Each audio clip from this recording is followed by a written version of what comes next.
Hello विद्यार्थियों, नमस्कार। New Narmada institute coaching संस्थान में आप स्वागत है। फिर से हम आपके लिए फिर से जी के जैसे खड़े पढ़ाते एक नया टॉपिक ले रहे हैं विज्ञान क्षेत्र में। साइंस का पोर्शन आपके RRB, ALP, SI constable, RPF में आने वाला है। और समस्त एग्जाम की बात करें, जैसे बैंक, रेलवे, स्टेट लेवल की बात करें, एमपी, मध्य प्रदेश, छत्तीसगढ़, राजस्थान, जहाँ भी बात करें साइंस का पोर्शन आप एग्जाम आएगा, मतलब आएगा। चलिए, तो उसी कड़ी को बढ़ाते हैं। आपके एक बेसिक सा और महत्वपूर्ण टॉपिक ले रहे हैं, संक्षिप्त रूप में आपको जानकारी देने का प्रयास करते हैं हर टॉपिक में आपके लिए। चलिए, तो यहाँ हम ले रहे हैं धातुओं की क्रियाशीलता की जानकारी देंगे आपको, ठीक है।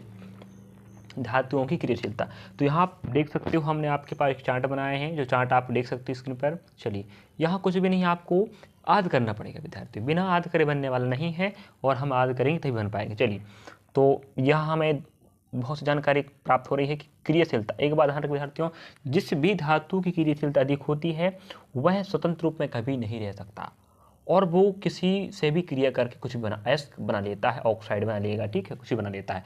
और रही बात, जो तत्व या धातु क्या नहीं करते हैं, जिनकी अभिक्रियाशीलता कम होती है, वो स्वतंत्र रूप में पाए जाते हैं, ठीक है। चलिए, पृथ्वी में स्वतंत्र रूप में पाए जाते हैं, याद रखेंगे। जो जिन धातुओं की अभिक्रियाशीलता अधिक होती है वे कभी स्वतंत्र रूप में नहीं पाए जाते, और जिनकी नहीं होती है, जिनकी अभिक्रियाशीलता कम होती है, वे स्वतंत्र रूप में पाए जाते हैं। यहाँ बात कर रहे हैं, यहाँ हमें संकेत रूप में भी दिया है।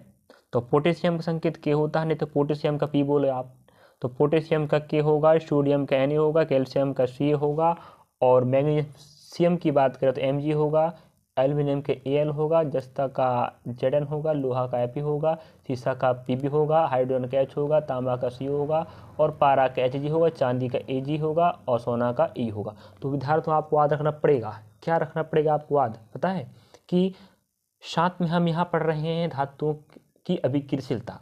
तो यहाँ आप देख सकते हो सबसे अधिक अभिक्रियाशीलता जो ऊपर है ना, सबसे अधिक अभिक्रियाशीलता रखता है। उसके बाद कम होते होते होते होते कम होते चलेगा, यहाँ घटते घटते घटते घटते आपको लास्ट तक यहाँ मिलेगी सबसे कम अभिक्रियाशीलता। तो हम ऊपर जो क्रमांक आप देख रहे हो, पोटेशियम, सोडियम, कैल्शियम, मैग्नीशियम, जी धीरे धीरे इनकी अभिक्रियाशीलता क्या हो रही, घटते हुए यहाँ इंगित हो रही है।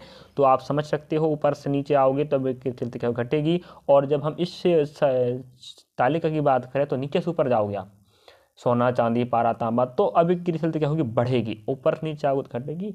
और यहाँ से आपका प्रश्न पूछता है विद्यार्थियों की किस धातु की अभिक्रियाशीलता सबसे अधिक होती है, तो हम कहेंगे पोटेशियम और सोडियम की। इन दोनों की जो अभिक्रियाशीलता बहुत अधिक होती है, इन्हें सुरक्षित रखने के लिए और इन्हें सुरक्षित रखने के लिए किसका उपयोग, केरोसिन, जो आप पेट्रोलियम पदार्थ होता है ना, केरोसिन मतलब मिट्टी का तेल, तो इन दोनों को मिट्टी का तेल में रखा जाता है।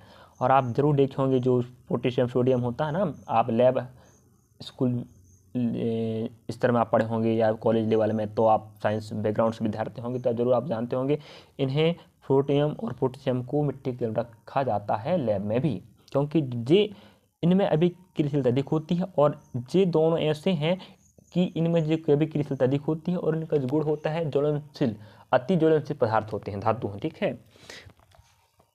तो इन्हें सुरक्षित रखने के लिए, और ज्वलनशील है तो भाई और इन्हें सुरक्षित रखना पड़ेगा, इसके लिए इन्हें केरोसिन रखा जाता है। चलिए, और रही बात है विद्यार्थियों, हमें यहाँ अभिक्रियाशीलता घटते हुए चलेगी, और आपको साथ में इनका संकेत भी याद रखना पड़ेगा।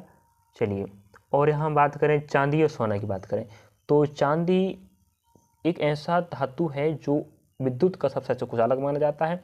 सोना, तो चांदी और सोना की बात करें तो सबसे अधिक अभिक्रियाशीलता कौन रखता है, इन दोनों की बात करें तो चांदी रखे, उसके बाद सोना आएगा, सबसे कम सोना रखता है, उसके बाद रखता है चांदी।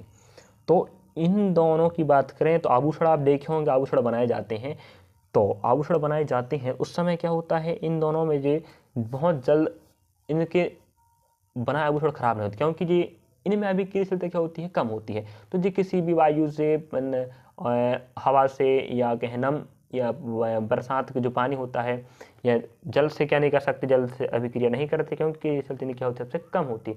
इस कारण से इनका आभूषण जल्दी खराब नहीं होते हैं। तो हम यहाँ आपको दिखा चुके विद्यार्थियों, आप देख लीजिएगा अभिक्रिया